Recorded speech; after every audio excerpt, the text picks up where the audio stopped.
ধন্যবাদ। আরেকটি ভিডিওতে আমি কথা বলবো কাউন্সেলিং সাইকোলজিস্ট আশুজ্জামান রাজু, বর্তমানে প্র্যাকটিস করছি পাইনাল মেন্টাল হেলথ কেয়ার সেন্টার, যেটি মিরপুর 2 অবস্থিত। আজকে আমি বলবো মানসিক অসুস্থতার গুরুত্বপূর্ণ লক্ষণসমূহ। অনেকেই মানসিক সমস্যা কী বা কীভাবে তৈরি হচ্ছে সেটি জানেন না। তৈরি কিভাবে হচ্ছে সেটি যেমন তার একটা জানার অধিকার, তেমনই এই চিকিৎসা নেওয়াও তার একটা অধিকার। তাহলে মানসিক যে অসুস্থতার লক্ষণসমূহ কীভাবে বুঝবেন? প্রথমেই যেটি থাকে যে ঘুম ও ক্ষুধার পরিবর্তন। যার মানসিক সমস্যা হয়, ইনিশিয়ালি দেখা যায় যে তার ঘুমটি ঠিকমতো হয় না, খাওয়া দাওয়া ঠিকমতো করতে পারেন না, হয়তো বা সকালের খাবার বিকালে বা সকালের খাবার রাতে খান। ঘুমের ক্ষেত্রে হয়তো বা তিনি সারা রাত ঘুমান না, হয়তো বা দেখা যায় দিনের বেলা সারাদিন ঘুমাই থাকেন। এই যে ঘুমের পরিবর্তন, সেটি কিন্তু তার মানসিক অসুস্থতার একটি লক্ষণ হতে পারে। হয়তো বা সে ডিভাইস অ্যাডিক্টেড, অথবা তার রাতের বেলা কোনো কথা বলে, অথবা তার বিভিন্ন রকমের দুশ্চিন্তা হয়, যার জন্য সে মানসিক সমস্যায় পড়ে যান এবং তার ঘুমটি ঠিকমতো হয় না।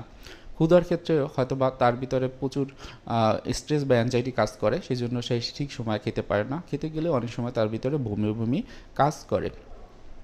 অনেক ক্ষেত্রে দেখা যায় যে তার ভিতরে যে আগ্রহ থাকে, সেই আগ্রহটা আর পায় না।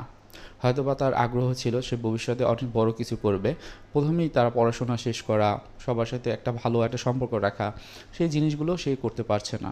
আগ্রহ থাকছে না কারোর সাথে কথা বলার, অথবা তার পড়াশোনায় যে মনোযোগ দিবে সেটিও সে দিতে পারছে না।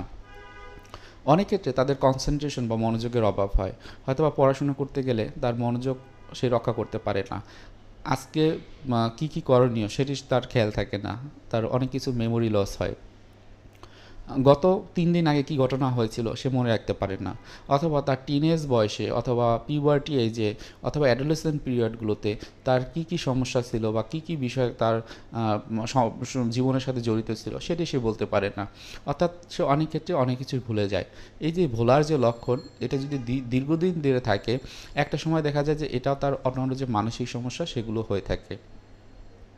এরপর গুরুত্বপূর্ণ যে বিষয়টি সেলফ হার্ম। অনেকের ক্ষেত্রে দেখা যায় যে তাদের ভিতরে এতটাই কষ্ট, এতটাই অভিমান, এতটাই রাগ, যে জন্য অন্যকে ক্ষতি না করে নিজেকে ক্ষতি করে। হয়তো বা হাত পা কাটাকাটি করে, অথবা অনেক ক্ষেত্রে অন্যের সাথে মেজাজ দেখায়, নিজের লাইফকে আর রাখতে চায় না। বিভিন্ন রকমের সুইসাইডাল টেন্ডেন্সি তাদের ভিতরে কাজ করে।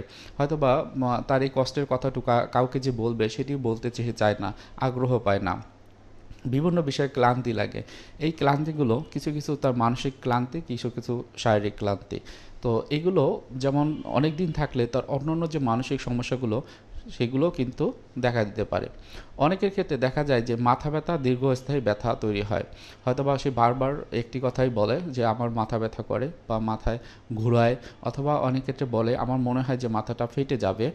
এই রকমের যে বিষয়গুলো, এটাও কিন্তু মানসিক সমস্যার একটি লক্ষণ। অনেক ক্ষেত্রে দেখা যায় বিভিন্ন রকমের রোগ থাকে, যেটি হলো তার লাইফে বলা যায় যে জীবনের সাথে জড়িত, এবং এটি থেকে সে মুক্তি পেতে পারে না। এই যে সমস্যাটি, সেটিও কিন্তু তার দীর্ঘস্থায়ী হলে অন্যান্য যে মানসিক সমস্যা আমরা বলি সিভিয়ার যে কেসগুলো, সেগুলো কিন্তু হতে পারে।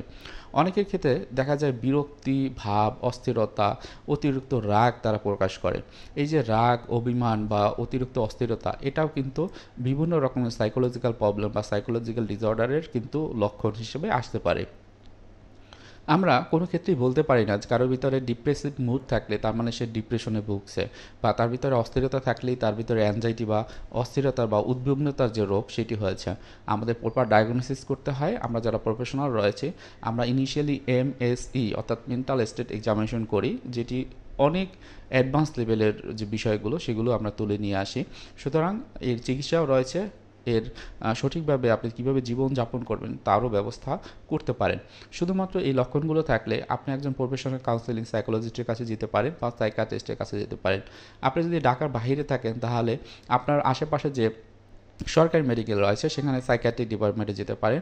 আপনারা যদি ঢাকাতে থাকেন, সেক্ষেত্রে বিভিন্ন জায়গাতে দেখবেন কাউন্সেলিং সাইকোলজিস্টরা থাকেন, সেখান থেকে তাদের কাছে কাউন্সেলিং নিলে আপনার এই যে মানসিক অস্থিরতা বা মানসিক রোগের যে লক্ষণগুলো, সেগুলো থেকে খুব সহজে মুক্তি পাবেন। এটাই ছিল আমার আজকের ভিডিও। আপনি যদি আমার চ্যানেলে নতুন হয়ে থাকেন, চ্যানেলটি সাবস্ক্রাইব করবেন আশা রাখি, এবং পরবর্তীতে কোনো ভিডিও দরকার হলে বা কোনো বিষয়ে যদি কোনো কমেন্ট থাকে, তাহলে এই যে কমেন্ট বক্সে জানাবেন। সবাইকে শুভকামনা।